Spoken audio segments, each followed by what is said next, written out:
welcome to Canonical. I'm James Shao, and I'm joined by Sam Spieler and Eyad Darris. Aloha. Hello. Today we are concluding our discussion of A Visit from the Goon Squad by Jennifer Egan, the first book in our series on story cycles.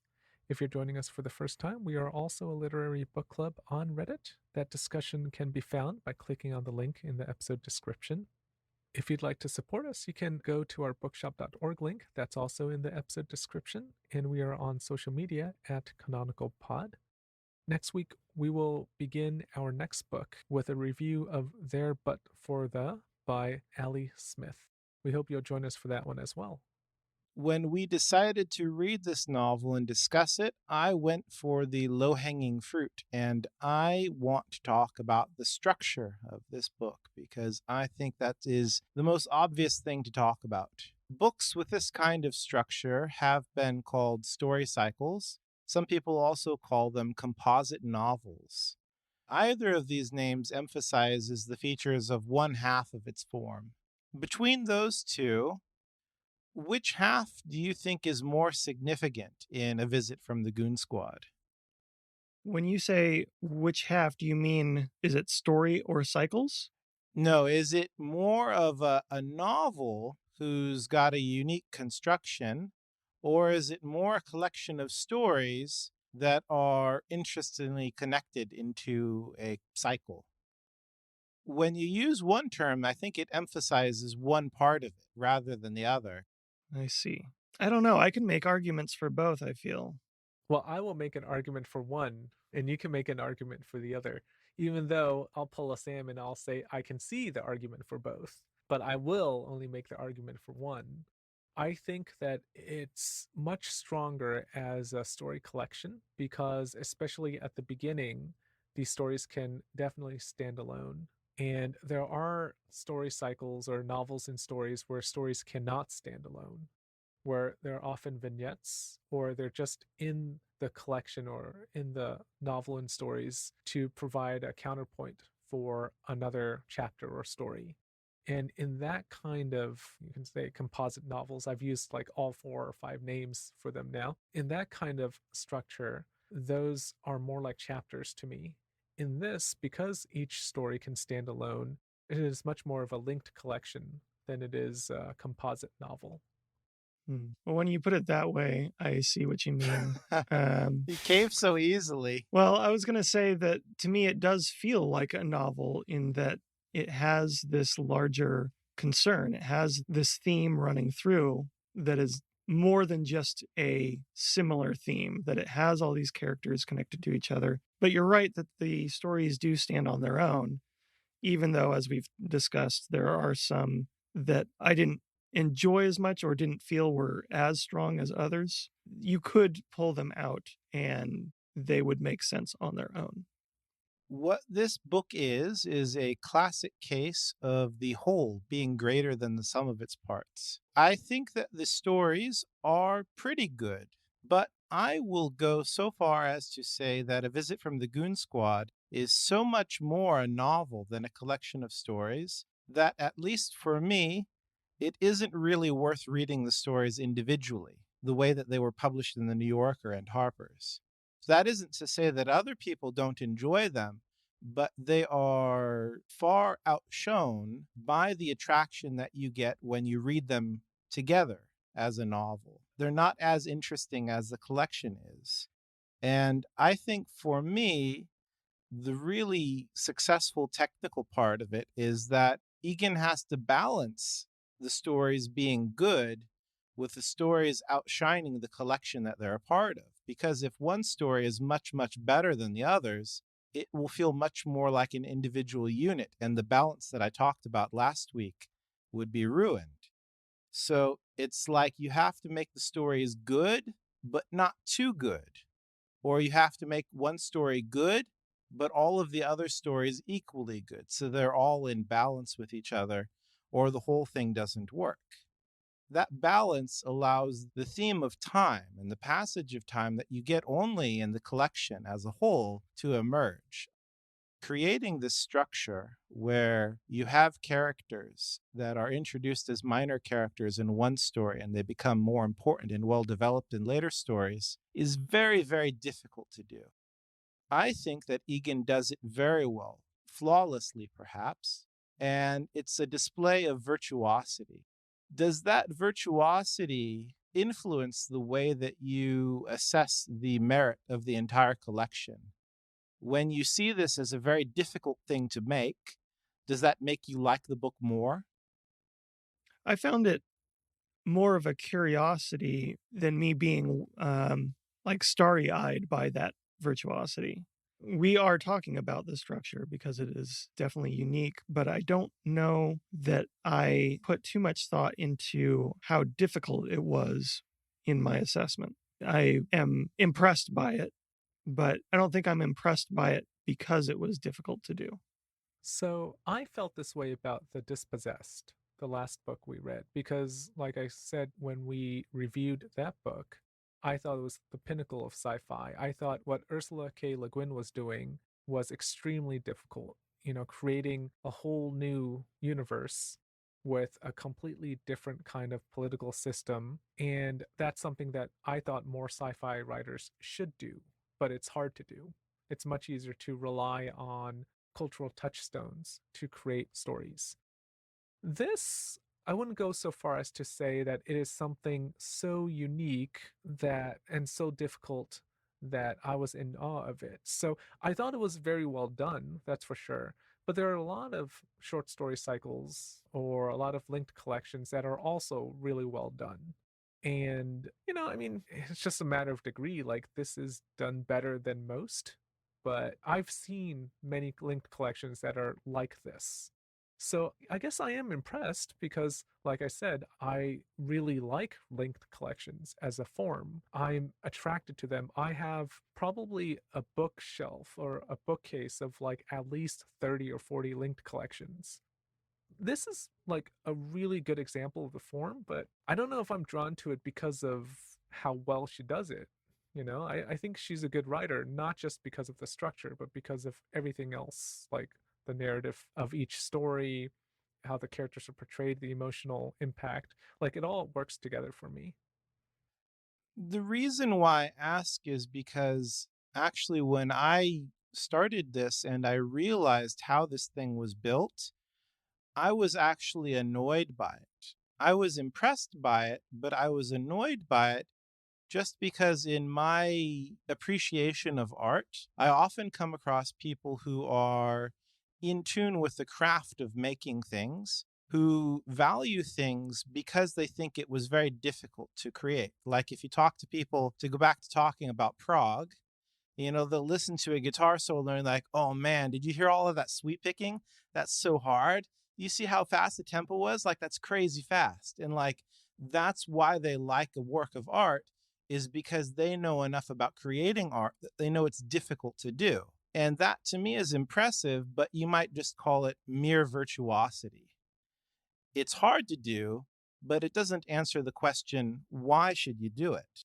So I was impressed but annoyed by Egan's use of foreshadowing and callbacks in this collection. And I think that what helped me later on is that I kept reading, and then I eventually saw that there was a thematic rather than a merely aesthetic reason for using this technique. For me, it's this titular Goon Squad that is the major theme. It's time. It's the major theme in pretty much every reading of this collection that I've seen online. And I think the challenge for a writer is how to represent or dramatize the passage of time in a credible and an interesting way. Because it is such a universal human experience and something that every person has felt, how do you speak with any authority on that without making something that feels trite? It's like falling in love. How can you talk about falling in love and make it feel real and new to a reader? I think what she does well is she leaves these gaps that are very necessary because we don't see the passage of time on the page, but we feel it in the gaps in between the stories. The necessity, I think, is to ignore our human experience of time passing, because that human experience of time is superfluous. It's trite because other people have that same human experience.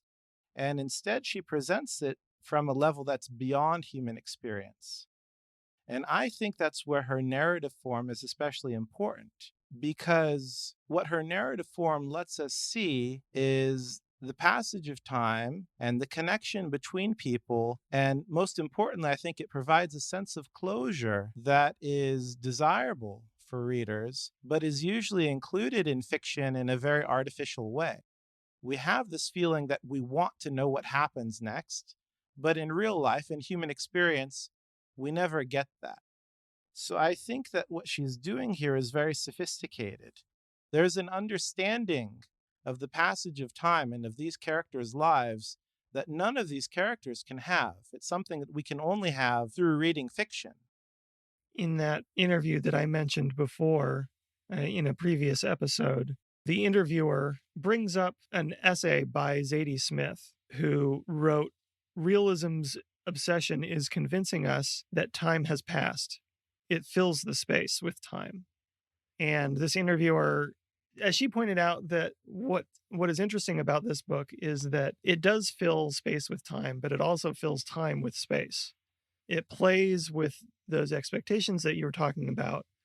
You do want to know what happens next. And in some cases, it lets you know, but in some cases, it doesn't. In some cases, it lets those voids kind of hang there. And I don't see that very often. So I guess the follow up then is this form necessary for this theme to be realized well? I think, I mean, as James has pointed out, this is a form that is built for this, but I think you would probably have to call more attention to the passage of time explicitly if it were in another format.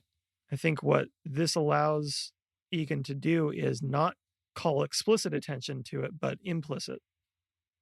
You know, we have these kind of stereotypical things. We have the fairy tale ending and they lived happily ever after. Or we have in narrative film, we often have these short title cards at the end and they say, like, 10 years later, so and so did this and so was doing that. That kind of closure to me is extremely tacky. And the kind of closure that we get in this collection or this novel, as I would prefer to think of it, is much more elegant and much more useful in terms of representing the passage of time. It doesn't feel like a contrivance built for fiction. Yeah, I think I agree. Although I was worried about it being cute, about the passage of time. I was worried that we would get too much of this explanation of there being a mess in part A, but a fix in part B. But I don't think that's what we actually get. I think we get some resolutions, but it's not the tacky sort of resolution that you just mentioned. The end is messier than that. It's not untidy. I think she does a pretty good job of making things tidy, but there are still gaps and there are still endings that aren't clean. There is still the Rolf in there. There is still the Sasha and Drew that are living a family life, but it is not a completely happy one either. There is still mess. Yeah, I mean, what I'm thinking about is, I mean, writers have written about time and the passage of time in different ways. I mean, she mentions how she's influenced by Proust, and Faulkner does something similar as well through use of stream of consciousness and flashbacks and flash forwards. I don't know if it's a better way to do it, but it is mimicking a kind of consciousness that is different from the consciousness that's presented here, right? In Faulkner, I can't really speak to Proust because I've read more Faulkner than I have Proust, but in Faulkner, it is a very clear point of view where you have one character moving forward and backwards in time through flashback and flash forwards. In this book, it is multiple characters. So it's a different experience because it's not just moving forward and back in time, it is also moving from one character to another and circling back around. So, I mean, there are other ways to present time. I don't know if this is the only or the best way, but it creates a different effect if you think about, this kind of linked collection versus a stream of consciousness narrative. Yeah, I don't think she is a minimalist, but I mean, comparing this with Proust, and I also haven't read Proust, but I mean, Proust did write a 7-volume collection. In Search of Lost Something. Yeah, it escapes whatever Yeah. it's called. It's about oranges, right? Like, I think that's what it's about. I think it's about cookies. Oh, all right. I guess what I'm saying here is not that there are not other ways to do this, but rather that there is a distinction between the human experience of time and the experience of time in a narrative. And the experience of time in a narrative is distinct from the human experience in a way that is important. And I think what writers need to do to express the experience of time and the passage of time authentically is to abandon the human experience of time, which is very limited by our human bodies and by our finite lifespan. And by being deliberately artificial and by highlighting that artificiality, presenting a perspective that is not a human perspective, but a narrative perspective, we get access to so much more. I was thinking a lot about this because of the recent war in Ukraine. I was imagining somebody who's very old now. And, just recently my aunt passed away. And she passed away just as the war in the Ukraine was beginning. Her life is over now. And there's this sense that she was aware of this new chaos that the world was entering into in the last days of her life. And she'll never know what happened afterwards. And that to me, I think, is a very poignant thought. Like there's always this feeling that we are born and we leave this world in the midst of things. And we're striving for a closure. There's a literary theorist, Frank Kermode, he wrote a book about this, The Sense of an Ending. We want to connect our lives to a very broader, grander timescale. And I think that's what I'm gesturing towards, is that a human timescale is not sufficient for this. And what we look to fiction for is that sense of an ending, which I think is very valuable to us. A couple episodes ago, you brought up Galapagos, which does a different sort of thing with time, where it does attempt to do that in a kind of playful way. The narrator is someone who has been dead by the end of the novel for centuries. And through that character, we see kind of the inanity of human existence and time, that human life is kind of meaningless to time. Time is indifferent to it, but it's a very different take from what we get here. This is a much more human story of time. I'm going to make another reference to another book that we talked about in the review episode, which is Weather. Because in that discussion, we also talked about how it was showing you how one experiences the present and how one experiences time passing in the present. And I wonder if that would be interesting to look at as well as another book that is also, playing around with form and exploring how we experience time. As kind of a counterpoint to this discussion, I think it would be worth looking at how other kinds of literature might handle this difference between narrative time and human time. As I said earlier, I think that A Visit from the Goon Squad is using its narrative form to surmount the difference between these two forms of time, or these two experiences of time.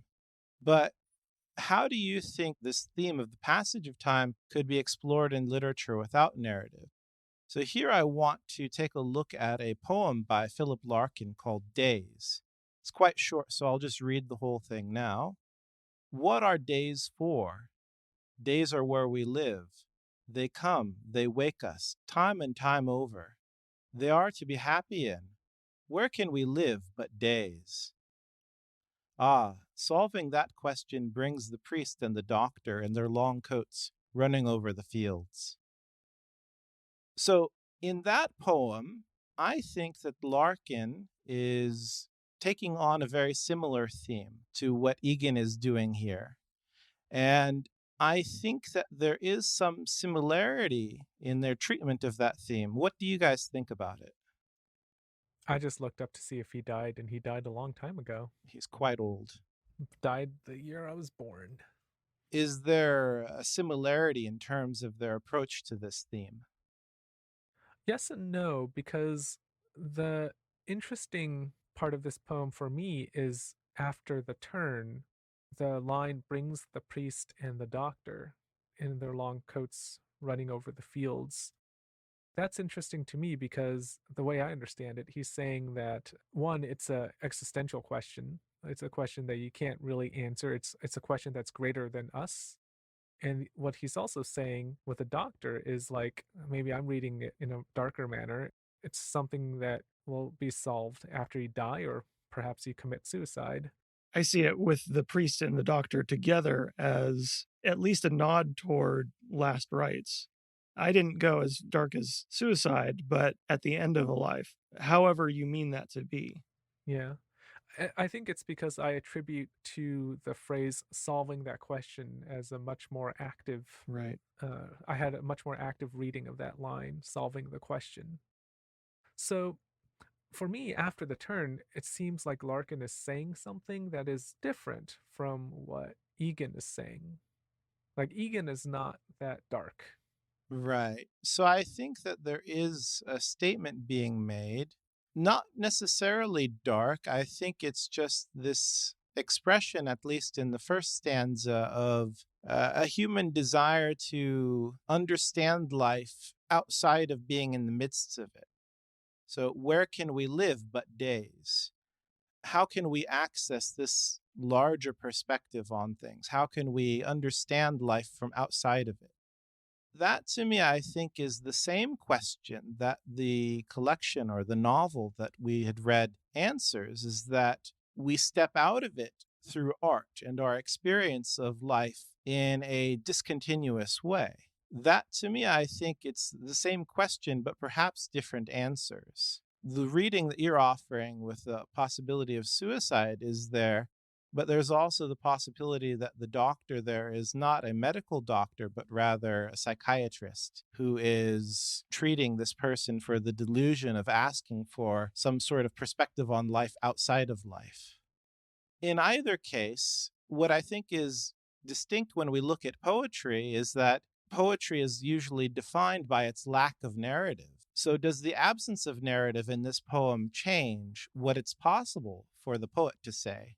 Even though it was a very bad novel, I think the discussion that we had on Wu Mingyi's The Man with the Compound Eyes led to some very good discussion. And I think that our listeners should take a listen to that episode just for further context. But when we were discussing that novel, we came across the idea of the hyperobject, something that is so massive in terms of space or time or position that human beings can't understand it. And I think that what this novel and what this poem tries to do is to present something for human understanding that is difficult for human beings to understand. So I'm saying that the passage of time is also a hyperobject.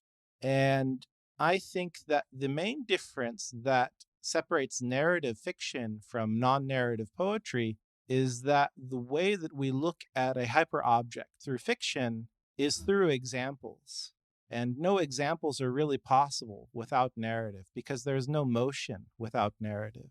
When we see Benny, we see somebody like us, or when we see Sasha, we see somebody like us. But when we read this poem, there is no life there. It's conceptual.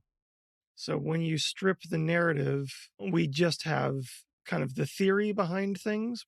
I mean, what is the point then for you with this poem? What is that concept that you're getting at? I'm just trying to puzzle out what is the difference between the way fiction works and the way poetry works. Because I think that there is a reason why fiction even though it's not very popular. A lot of people are not reading contemporary fiction. A minuscule amount of people are reading contemporary poetry. And I think that the reason why that's the case is because poetry, it has this kind of stillness and quietude to it that most people can't deal with. How do you look at life without even the motion of life? That what narrative structure does is give us not just somewhere for us to insert ourselves, but it gives us an easy method of consumption. It provides the examples from lived experience or imagined lived experience. And I think without narrative, what we're left with in poems is often just pure thought. I mean, when you say pure thought, are you including emotion in that? Yeah, I think we can include emotion as well as thought. I think the purity is that it's purely internal content. It has very little to do directly with lived experience. It's all the internal mirroring of that lived experience. Yeah, it's the engagement with the abstract, like the different ways that the two forms engage with abstract ideas. Because in a narrative, the abstract ideas are usually underneath the story, the action and the characters and the conflict. And you reach that abstract idea by kind of wading through and understanding. You understand it by interpreting the actions that occur, right? Whereas in poems, it's often the image that provides that access. I mean, you get that in fiction as well, but you're talking specifically about narrative versus non narrative, because you can also have narrative poems.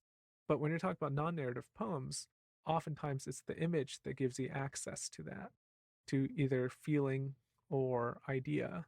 And even in this poem, you have images like the priest and the doctor in their long coats running over the fields is a very vivid, striking image.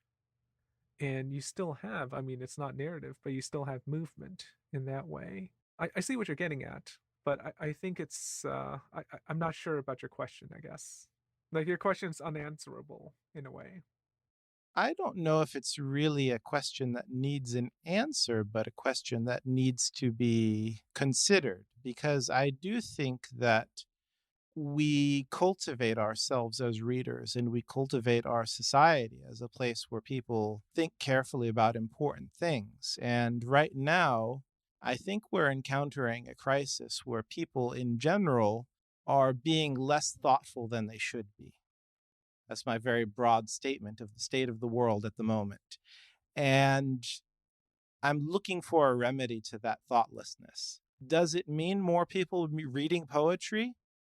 Is that even possible in our information age for people to encounter the quietude of a poem and not be repulsed by it? So, obviously, I can't say that, poems are always better than fiction, but I think for certain kinds of content, there is a case to be made for one over the other. All right, then let's stop here. Thank you for listening. If you'd like to get in touch with us, you can find us on Reddit. That link to the subreddit is below. We are also on social media at Canonical Pod. And if you'd like to support us, you can use our bookshop.org link. If you enjoyed this podcast, you can give us a review on Apple or wherever you get your podcasts.